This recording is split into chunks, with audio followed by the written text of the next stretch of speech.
All right, y'all. Machiavelli Mills TV. Y'all hit the like button, hit the subscribe button. Power Book 2. We are back. This is the final season, even though I believe Tariq St. Patrick's story won't end here. I believe it would just continue in a new book that they'll open up. It'll probably be like book 6, since book 5 will be the origin story of Tommy and Ghost. So I believe they'll start a book 6 for another part of Tariq's life after the Stansfield situation, right? But anyway, this episode, first of all, I almost teared up hearing the theme song. I love this show so damn much, y'all. I was so mad. I'll be so hurt when the show is off because this show is just like, this show's so dope to me, man. When the series first started, so many people was doubting the show because we all hated Tariq St. Patrick. We hated him for unaliving his father, Ghost.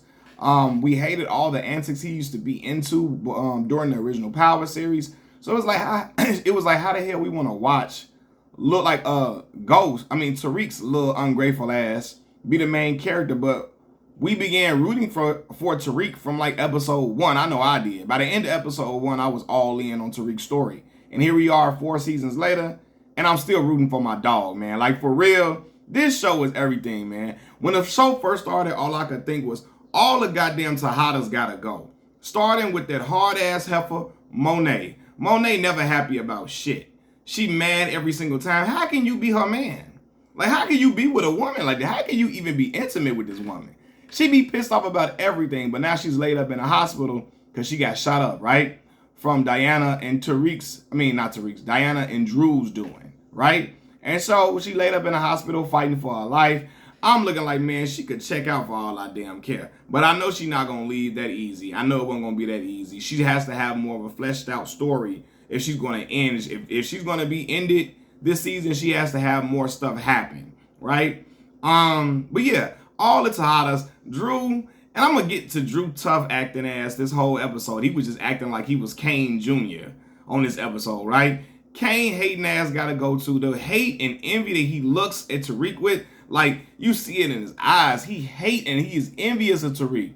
Like, first of all, I knew Kane was a lame when he wanted to kill his own father after Monet told him that Tariq killed his own father. Like, I knew he was a goofy then. Trying to chase behind this young ass boy that, you know, he got you trying to chase behind his women.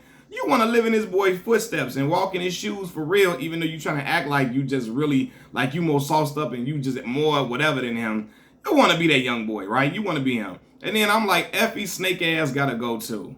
You gotta go. First of all, you freaking on the enemy. You know this dude been hating on me from day one, and now you didn't slept with him, knowing you really probably don't even like him like that. You know what I mean? So it was just like, man, all they ass gotta go from the jump. But anyway, the first episode starts off with Tariq and Brayden going to a storage facility where they were getting away from the Tejada family because Brayden saved Tariq, right? He came in there, cut the lights out, shot the whole scene up. He actually hit Kane.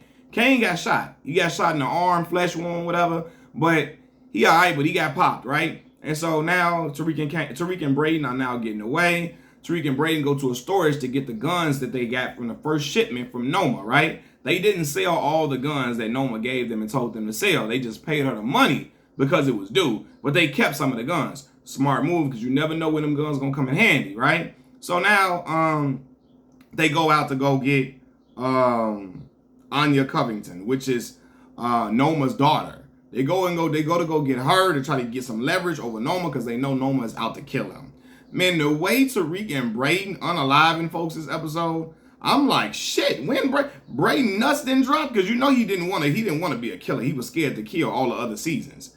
Brayden out here, well, he killed his uncle on accident this time around a little bit. Like, was it an accident type of thing? Yeah, it was, kind of, right? But now he just laying folks out. Him and Tariq out here like James Bond, or really like a classic Tommy and Ghost, laying folks out with it. They had a distraction with the car, you know, and then killed the security detail. But Anya Covington's security detail in the car got her away. Anya Covington, that's Noma's daughter. They got her away before Tariq and Brayden can nab her, right? So Noma losing her mind because she know these young boys, they on your ass.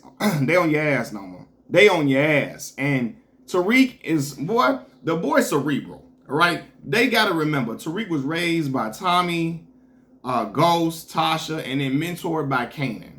His ass ain't, this is not gonna go the way you think it is. The boy always got a plan. He's quick on his feet like a motherfucker. And I'm like, yeah, this why I really, really like this character, right? Then, Drew and Diana kidnap Becca. They try to act like, Brayden is in trouble, and he kind of is, because he got money where he eventually gets money put on his head, right? But then they kind of kidnap her. They heard, while in the car, Diana hears that Monet is undergoing complications in the surgery to get the bullets out of her and all that. Diana leaves out of the car, and when she tells Drew that they need to go to the hospital, Drew say, hell no. He ain't going there because he don't care about his mama. His mama needs to go, especially they're hurt after they found out their mother killed Poppy. Yeah, and I used to hate when Diana used to say that shit all the time, right? We know y'all supposed to be Afro-Latino. We know you're supposed to be an Afro-Latina. We know, right? But anyway, Drew don't want to go check on his mama. So Drew keeps Becca, that's Brayden's sister, in the car, right?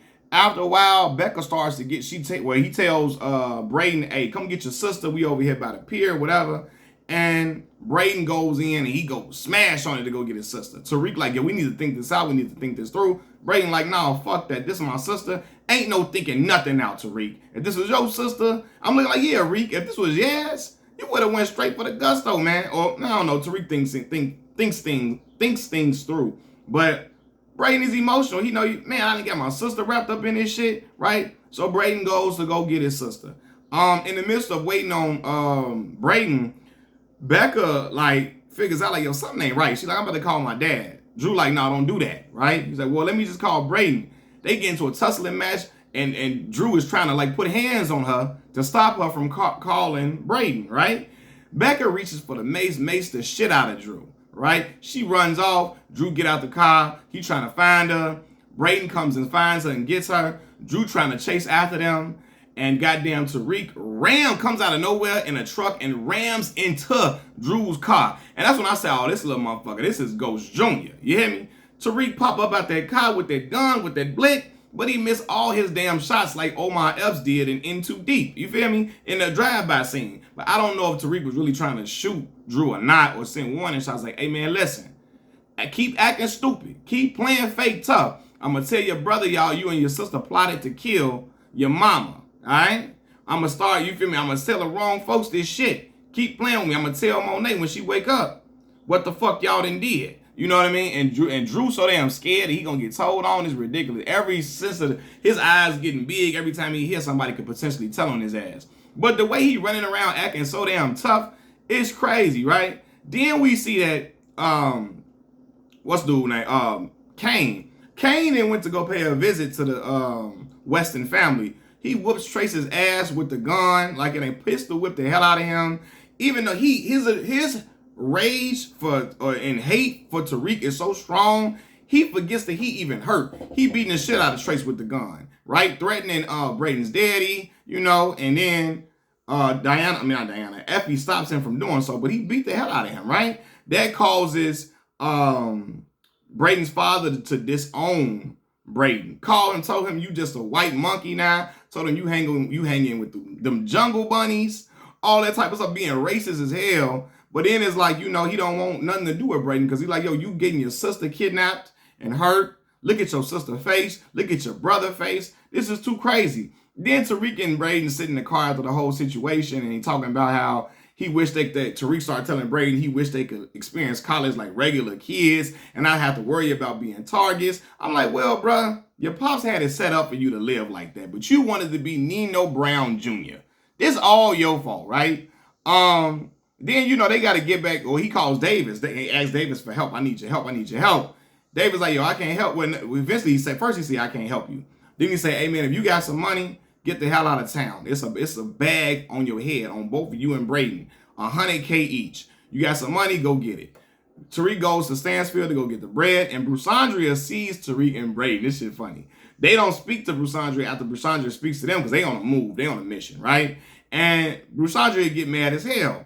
But then the police junior, Angela Valdez's nephew comes around looking for Tariq because he knows that Tariq is involved in some shit. And Saxe gave him the flash drive with all the information to pin all this shit on Tariq on there, right? And so he goes to go look for Tariq. Brusandria like, the police asked the white girl, you seen Tariq St. Patrick? Brusandria like, hell no, man. You don't get no black man up to the police, right? And I'm like, yeah, bro. How they ass back? For how they back? Have Tariq and Brayden's back for real, man. Even though she inadvertently gave Tariq up to the people trying to kill him, which is Effie and Kane, right? And then Kane and Effie kissing on each other and shit. Come to find out, Effie still got feelings for Tariq or something. Because she let him know Kane trying to kill him. And boy, when Kane find out Effie is still loyal to Tariq, he gonna lose his motherfucking mind because he just made up in his mind that's his woman. He made up in his mind that's his boo. But we see from the previews he kissing on Noma. So they gonna have a situation pop off, right? Then I think Obi gonna get unalived at some point because we see Kane about to kiss on Noma, and the only way for that to happen is for Obi to be around, to not be around. I think Noma gonna find out about Obi helping Tariq out in this situation for them green cards, right? But yeah, man, the whole Junior situation, Paz's son, right? His ass gonna come step to Tariq. Yeah, I'm Angela Valdez's nephew, and I got a flash drive to put you away. Brother, get the fuck on, right? See, Blanca told him not to pursue this situation, right? Paz told him don't pursue the situation. His own mama. Listen, the St. Patrick family is why your auntie not here. Leave it alone, right? Mom, that's why I gotta fix this, right? Boy, he coming out, I'm Angela Valdez's nephew. Brayden say, who is Angela Valdez? Tariq say, she was my dad's old bitch. She was my dad's bitch. Like, I like, yo, this motherfucker Tariq is a motherfucker. They got Junior pissed the hell off. But then one of Noma's hitman tried to come kill Tariq in the process, right? Junior gets into a shootout with one of Noma's hitman trying to kill Tariq and Brayden. Then the hitman is unalived by Junior. And then Tariq hatches a plan, right? He like, I forgot what the whole situation was. But he tell her, hey man, he got all this information on us. Either you gonna call this a truce, you know what I mean, right now and spare us, or I forgot what was the angle? I kind of forgot. I'm going off the top of my head right now, right? But Noma agrees to the truce and tells him, you can't move no weight out here. You better not sell a motherfucking aspirin out here, Tariq. And I'm like, damn, this is getting crazy. But he unalives. Then after this, he unalives Angela Valdez's nephew, Junior. I didn't see that. Well, I knew he was going to get gone by some point, the way he came with that. Well, I should have known when he held that flash drive information that, yo, Tariq finna have to get him up out of here. But I didn't think he was going to do it because his connection with law enforcement, and it's like it's too much heat. But the way Tariq set it up to make it look like a school shooter killed Junior. I say, yo, this dude here, I don't know how the hell he think of this shit on the spot, but the boy cold. The boy cold, man. The boy, you know that's Ghost son. You know that's his goddamn son, man, for real. And I'm thinking like, man, this is going to be crazy. Tasha going to get involved at some point. They're going to find Tasha. And I know, because I think I've seen the clip of her working in like a store. She's using an alias somewhere and where she's living at in Colorado somewhere or whatever she at. They're going to find her. And I believe Tariq going to have to help. He going to have to get up out there. And I think Tommy going to help him in that situation. I do believe it. But I'm talking about chef's kiss of a first episode, y'all. Love the episode, man. Can't wait for the rest of the season. Can't wait. This is the type of shit that got people hurt about the series ending. You know, because they're like, oh my God, how could you end this? This is the best show. It's way better than BMF. And it is, right? But again, I don't think this is I think this book is ending, but this is not the end of Tariq St. Patrick's story. It's going to continue. Him and Brayden are going to be on other escapades and other journeys. And I can't wait to see what's coming forth. Now, they not going to reveal it right now because, you know, they got to stay loyal to 50 and stars. And they can't let the cat out the bag. But once the season ends, the series ends, we're going to find out some more information about Tariq St. Patrick's story, man. What y'all think about the first episode, man? Machiavelli Mills TV. They used my boy Lil Durk's song, Aha. That was a hit, man. That's a joint, man. But let me know what y'all think in the comment section below.